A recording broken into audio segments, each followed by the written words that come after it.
सूत्र विधि से वर्ग समीकरण द्विघात समीकरण के मान को ज्ञात करना आज के इस वीडियो में अपन देखेंगे।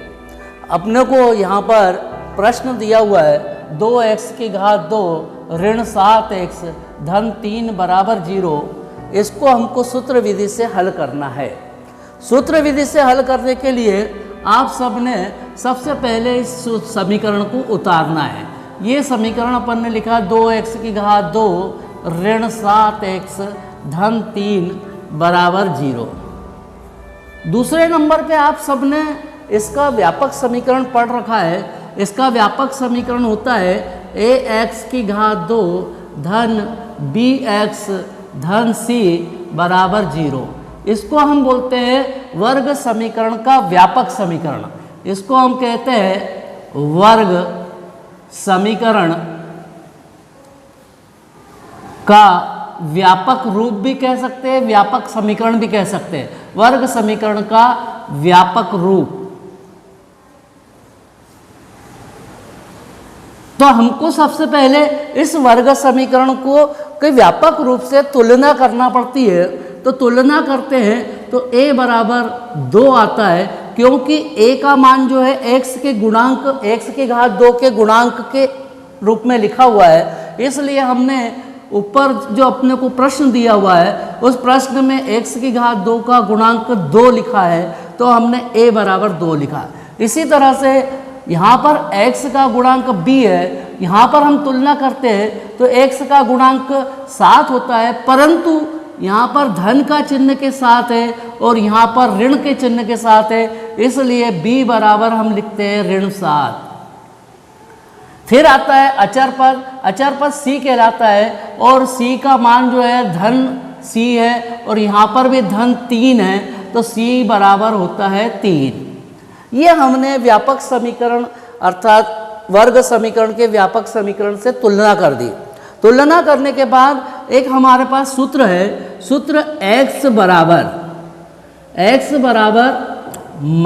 -b प्लस माइनस करणी में b की घात 2 ऋण 4ac बटे 2a।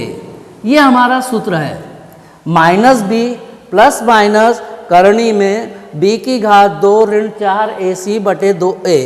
इस सूत्र में अपने को मान रखना है। तो ये देखिए लाइन खींचते समय इस बात का भी ध्यान रखना है कि x के आगे बराबर का चिन्ह बराबर के सामने से बटे वाली लाइन आना चाहिए, नहीं तो क्या होता है कि ऊपर नीचे जाता है।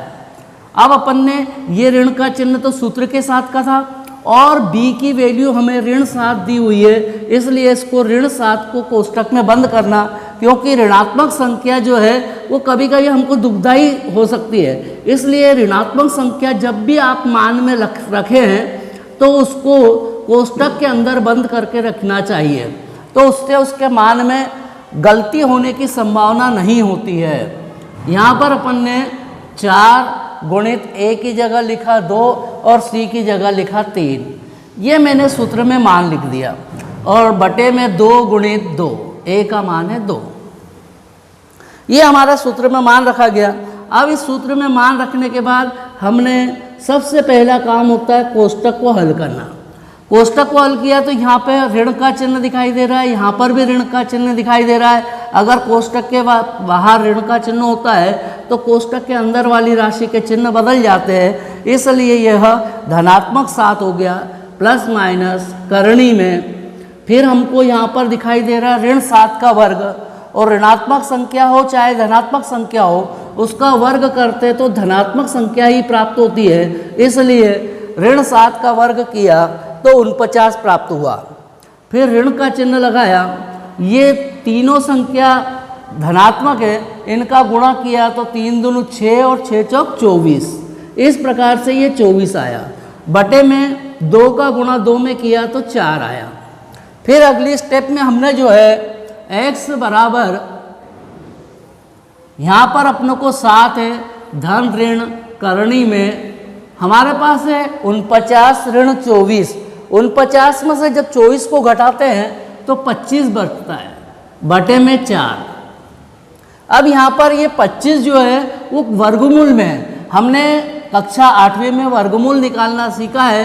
आप किसी भी विधि से वर्गमूल निकाल सकते हैं, चाहे गुणनखंड विधि से निकालो, चाहे सूत्र विधि से निकालो। आपको इस वर्गमूल 25 का मान निकालना है।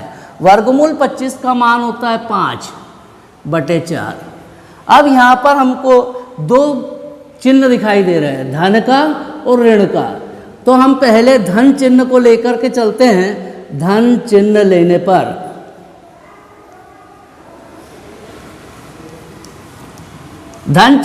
पर जो है वो हमारा एक मान प्राप्त होगा, x बराबर 7 धन 5/4, और इन दोनों को जोड़ दिया तो 7 और 5 12/4, 4 से काट दिया, 4 एकम 4, 4 तिया 12, तो x बराबर आ गया 3।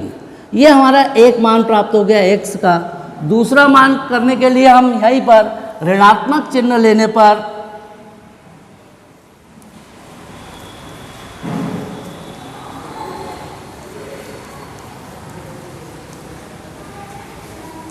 जब ऋण चिन्ह लेंगे तो x बराबर 7 ऋण 5/4, 7 में से 5 को घटाया बचता है 2/4, 2 से काट दिया, 2 एकम 2, 2 दूनी 4, तो x बराबर 1/2।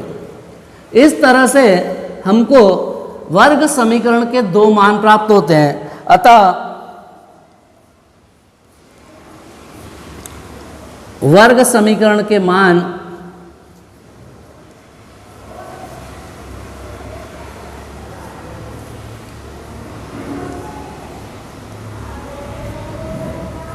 x बराबर 3 और x बराबर 1/2 प्राप्त हुआ।